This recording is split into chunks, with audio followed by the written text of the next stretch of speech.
E o castigo, né? Se a gente fala do castigo, quando a gente fala de castigo, a gente tem que entender o que o castigo traz na criança. É uma violência, o castigo. Por quê? Porque a gente chama, né, de recursos, o que traz de recursos ruins, né, para a criança. É os 4 R's que a gente chama: ressentimento, recuo, rebeldia e retaliação. Ele fica retalhando os sentimentos. Então, cada vez que você manda uma criança, lembra dos 4 R's, que você vai ver o tanto que a criança vai se comportar exatamente do jeito que eu tô falando. Porque as crianças, elas entendem que quando você tá punindo elas, elas querem te desafiar ainda mais. Não é que ela tá querendo, ela pensa isso, eu vou desafiar. Não, mas ela sente. Então, por exemplo, se você colocar uma criança de castigo, ela vai ficar retalhando aquele sentimento o tempo todo. Ela vai ficar remoendo, ela não consegue tirar aquilo dela. Então ela vai se afastando da situação, ela não consegue lidar com a situação.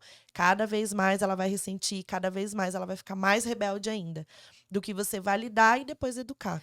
É, uma Então, criança de 2 anos, aí a gente tá falando de birra, né? Se a gente coloca uma criança de 2, 3 anos de castigo, ela vai olhar uma formiga passando, ela vai se distrair com a formiga, ela nem sabe mais por que que ela tá lá, né? E aí veio a história do cantinho do pensamento que a é. Super Nani inventou da cabeça dela. Porque não existem estudos que comprovem Ai, gente, que de absurdo. ficar 2 minutos por 1 minuto por idade, tipo, você vai deixar uma criança. Eu tentei pôr, né? Com 1 ano e meio lá, eu falei assim, não, 1 ano e meio, então vou deixar ele 1 minuto, né?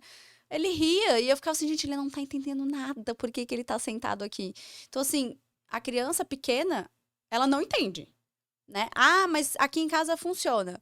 Não, não funciona, né? O que, na verdade, funciona, mas não pro que você tá pensando, né? Porque a criança, ou ela para de fazer o que ela estava fazendo de errado, porque ela tá com medo do castigo, ou medo do privilégio que ela tá perdendo, né? Que muitos pais falam que vou te deixar sem televisão, vou te deixar sem celular, né? E aí tira o privilégio ali tentando Sim. usar como uma moeda de troca para a criança agir melhor. Mas que nem eu falei no início, a gente não tá ensinando ela o que ela pode fazer para agir melhor. A gente só tá punindo ela pelo comportamento e não ensinando ela a fazer o que ela precisa fazer. E aí, qual é o problema disso a longo prazo? A longo prazo, hoje, a gente põe de castigo, tira o celular, ou tira um parquinho, ou deixa ela lá pensando. Aí, daqui na adolescência, não funciona mais, porque ela continua sem saber o que ela tem que fazer de errado, ela tem medo, aí tem aquela criança que começa a ser a boazinha comportada, porque ficou de castigo e funcionou. Então, essa me preocupa muito, porque ela tá o quê? Guardando, engolindo, e a criança não deixa de amar os pais, ela deixa de amar a si mesma. Então, ela não se sente boa o suficiente, ela acha que ela nunca acerta, que ela é o problema. E aí as outras crianças são aquelas que viram as rebeldes, que aí você tem que começar a empilhar castigos, né? Você vai ficar sem mesada, vai ficar sem parquinho, vai ficar sem isso, sem aquilo, se continuar reclamando, você vai ficar um mês sem pôr a cara na rua. Então, assim, aí você vai empilhando castigos e aí você fala assim, mas não tá mais funcionando. Porque não ensinou a criança. Deixa eu trazer um exemplo na prática, minha amiga me contando isso. O filho dela chutou a professora. O que ela fez? Tirou o futebol, que é a coisa que ele mais ama na vida, que é o futebol. Tirou o futebol. Que é onde ele vai gastar energia pra também não ter que chutar a professora. Exatamente, né? Teve um momento de raiva, chutou a professora. É erradíssimo chutar a professora. Ninguém tá falando aqui que é certo. Porém, como que a gente ensina o nosso filho, né, a agir perante essa situação? Ela foi lá, colocou ele de castigo, perdeu o futebol, ficou semanas sem ir no futebol, beleza. E ele ficou remoendo aquele sentimento. Poxa, chutei a professora, fiz errado, perdi o futebol, beleza. Aí os amiguinhos resolveram baixar a calça de uma amiga, de uma coleguinha da sala. Baixaram a calça da menina, a menina ficou de calcinha, pequenininhos, né? E exposta ali, e os amiguinhos todos rindo dela, e ele estava participando disso. A professora chamou de novo ela e falou: olha, seu filho participou disso, baixaram a calça da amiguinha, não foi legal, ela chorou, se sentiu mal, nananã. Aí ela falou assim: agora eu não vou colocar ele de castigo, porque não vai adiantar. Então, assim, não adianta eu tirar o futebol, o videogame. O que, que eu vou fazer? Ele vai amanhã levar uma plantinha e vai entregar pra menina pedir desculpa na frente de todos os amiguinhos. Então, assim, como é que ela vai ficar o tempo todo tirando tudo que ele gosta, sendo que ele vai repetir? Ele tem que tomar, ela tem que ensinar que ele tem que tomar uma atitude, né, perante aquilo que ele fez e pedir desculpa na frente de todo mundo pra amiguinha. Então, no outro dia ele levou uma florzinha pra amiguinha pra pedir desculpas. Sim. Ah, mas ele pode repetir. Tudo bem, mas você não tá repetindo o que ele vai fazer, que é a recompensa que você falou, né? Tirando como moeda de troca. Sim. Eu tiro aquilo e você faz aquilo. Eu tiro aquilo. Não. Agora, imagina pra ele como foi entregar a plantinha pra amiga na frente de todo mundo e tendo que pedir desculpas. E eu vejo que muitas vezes a gente fica só querendo apagar o fogo, sabe? É. A criança faz uma coisa aqui, um mau comportamento, né? A gente vai lá e tenta apagar aquele fogo. E depois vai ali no outro. E aí depois vai ali no outro. E a gente esquece, que nem eu falei no início, todo comportamento é uma comunicação. Então, além do... Tá, ele chutou a professora. Mas por que que ele chutou a professora? Sim. O que que ele estava tentando comunicar com isso? Qual era a necessidade dele que não estava sendo atendida? Tá certo ele chutar a professora? Não, não tá certo.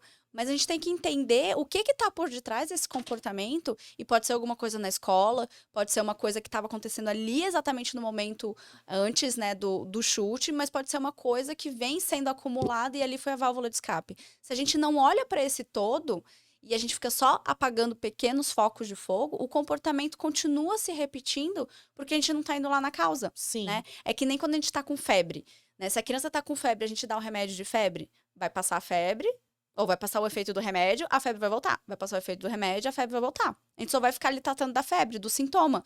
Se a gente não for olhar a causa, né, por que tá com febre? É dor de garganta, é uma infecção, alguma coisa assim, e cuidar daquilo, vai ser uma coisa recorrente. Sim. Então, assim, eu sempre falo para as mães que eu atendo.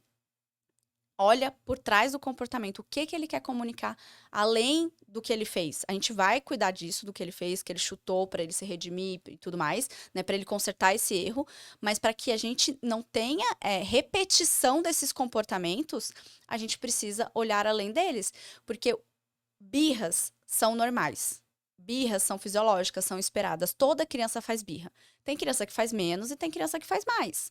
Mas o que não pode é birras intensas todos os dias, várias vezes catastróficas. A criança tá tentando se comunicar. É um pedido de ajuda. Exatamente. Né? E quem que pode ajudar essa criança? A gente. A gente tem que decifrar o código. Exatamente. E aí, quando a gente decifra o código, a gente olha por trás desse comportamento, a gente vai construindo o aprendizado, né? De uma maneira onde a gente se conecta com a criança, essas birras vão ficando cada vez mais espaçadas, cada vez menos frequentes, e a intensidade delas não é aquelas que você fica assim, meu Deus do céu, o que que tá acontecendo com essa criança, né? Você consegue... Tipo, quando meu filho começou a ficar mais brando assim, eu nem chamava, né? Mas de birra, era tipo assim, ele ficava frustrado, eu acolhia, passava, as pessoas em volta não chamariam de birra. Porque não era aquela, tipo, a criança se jogando no chão, entendeu? Porque ele já se sentia mais ouvido, ele já sabia que podia contar comigo, eu já conseguia antecipar algumas coisas e lidar melhor ali na hora. Então, assim, olhem além do comportamento para não ficar só apagando fogo. E não ache que os filhos das educadoras parentais não fazem birra, porque fazem, tá, gente? A criança A é a professora criança. chama. Sempre, sempre. A professora Porque chama porque aconteceu alguma coisa. A sempre gente tem. só tenta melhorar a comunicação e ensinar as Sim. habilidades de pensar.